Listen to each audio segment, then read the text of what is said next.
29 nouveaux cas de la maladie à coronavirus Covid-19 enregistrés ce samedi en Côte d'Ivoire.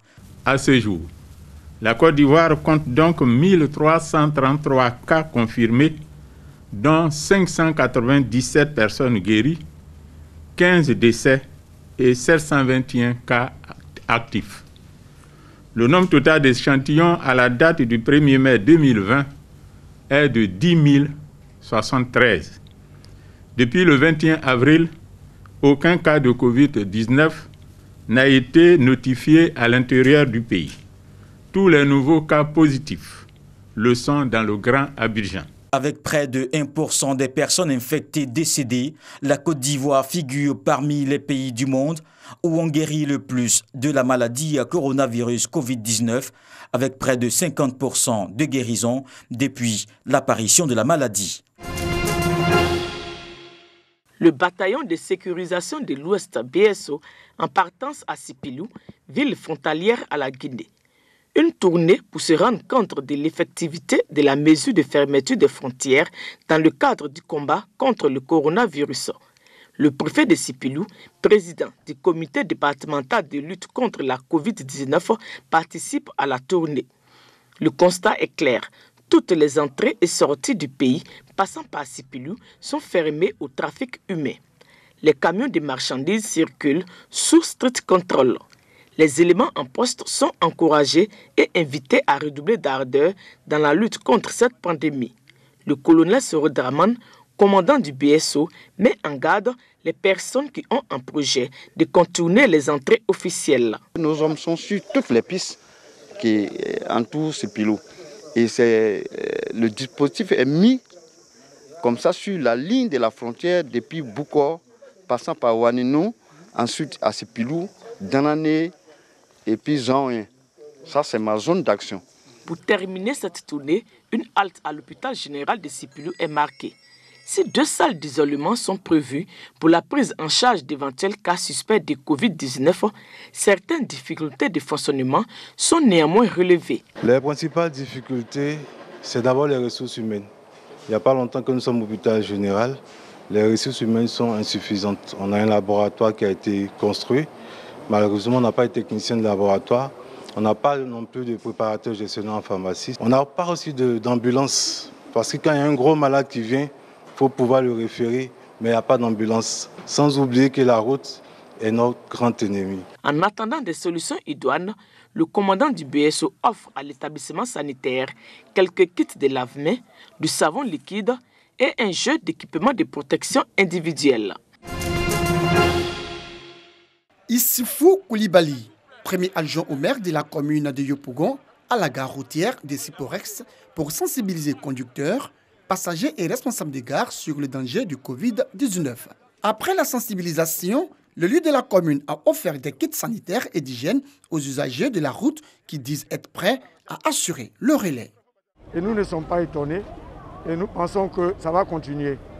Et nous allons nous battre que tous nos camarades comprennent qu'il faut respecter les mesures de barrière. Ces kits, nous allons les mettre à bord de nos véhicules afin que tous les passagers puissent laver les mains, se protéger. Parce qu'en nous protégeant, en protégeant tous nos conducteurs, nous protégeons aussi les passagers et nous présentons nos familles. C'est vrai, les non-vivres, ça nous protège contre la maladie, mais on a beaucoup perdu aussi côté rentabilité.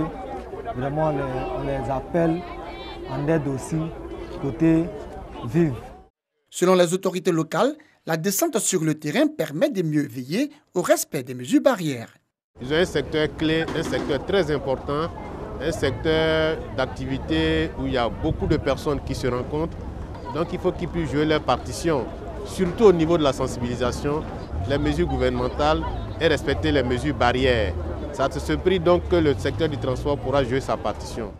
Pour lutter contre le nouveau coronavirus en Côte d'Ivoire, le ministère du Transport a instruit les acteurs de ce secteur d'activité à réduire le nombre de passagers dans les véhicules.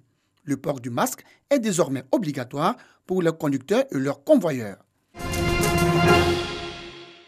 Ils ont décidé de se donner la main pour faire barrage au Covid-19 dans leur localité. Ces cadres d'Achuefri avec à leur tête Jacques Coco Fori Adjoints au maire de la commune dans le département de Transua, dans la région du Gontougo, ont initié une caravane de distribution de kits sanitaires dénommée 0 cas de Covid-19 à Assuéfri. Ces kits d'un montant global d'1,5 million de francs CFA sont composés de papier hygiénique, de seaux à robinet, de gel hydroalcoolique, de savon liquide et de cache-nez. Ces cadres répondent ainsi à l'appel à solidarité des autorités gouvernementales. Aujourd'hui, nous sommes venus pour pouvoir leur prêter main forte. Ils font beaucoup et nous nous mettons à leur disposition, nos autorités, pour qu'ils nous permettent aussi d'aller vers les villages, les contrées les plus reculées, pour apporter aussi le message du gouvernement. Donc j'appelle la population, n'est-ce pas, à respecter ces mesures et que chacun à son niveau, chacun à ce qui le concerne, doit pouvoir prendre, n'est-ce pas, le défi de cette lutte contre cette pandémie et faire de notre sous-préfecture, en tout cas 0 cas.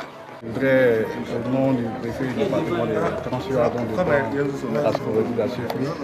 dire merci à ce groupe de cadres. La sensibilisation continue et pas plus tard que le mercredi dernier, nous sommes retrouvés avec les présidents des jeunes pour encore leur porter le message et leur dire que nous allons mettre sur pied des communautés de veille et de surveillance dans les différents villages afin que tout fait qui a trait au coronavirus soit relayé à notre niveau afin que les agents de santé ou bien les dispositions soient prises pour que très rapidement le fait soit circonscrit. Ainsi, durant 4 jours, la délégation a sillonné les 27 villages que compte la sous-préfecture. À chacune des étapes, les populations ont été invitées à l'union sacrée en vue de rompre la chaîne de contamination et de transmission. Les artisans du village artisanal de Grand Bassam se sont réveillés dans la tourmente ce samedi.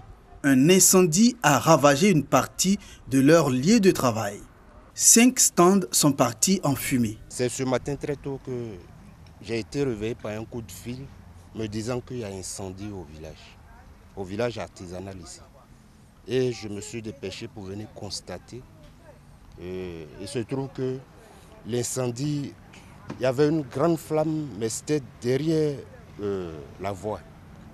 Donc quand j'ai vu la flamme, j'ai fait appel à un ami aussi qui a son stand parmi les stands qui brûlaient. Et ce n'est qu'après 15 minutes par là que les sapeurs-pompiers sont arrivés pour pouvoir intervenir. Emmanuel Nguessan, ébéniste, est venu constater l'ampleur des dégâts. Tous les meubles qu'il a fabriqués ont brûlé. Il n'a plus rien. Son lieu de travail pendant de longues années n'est plus qu'un tas de cendres. Il y avait les commandes des gens, c'est-à-dire ceux qui nous ont donné l'argent pour confectionner leurs meubles. Voilà. On a fait tout ça et puis aussi on a fait aussi des expositions. Voilà, on a fait des lits, des salons, un peu de tout. Mike Vamebi aussi a tout perdu. Pour lui, c'est une trentaine d'années partie en fumée. Vous voyez comme c'est monumental, tous ces objets sont partis. Il y en a plein comme ça, tout ça c'est parti en fumée. C'est une galerie qui ravitaillait beaucoup de galeries au niveau d'Abidjan, sur le plan national et international. Et là, si on veut estimer vraiment un coût, vraiment c'est plus de 60 millions comme ça qui sont partis comme ça en fumée. L'origine de l'incendie pour l'instant n'est pas encore déterminée. L'incendie du village artisanal de Grand Bassam a provoqué une section des lignes haute tension qui desservent certains quartiers de la ville historique. Les agents de la compagnie ivoirienne d'électricité sont à pied d'œuvre pour rétablir l'électricité.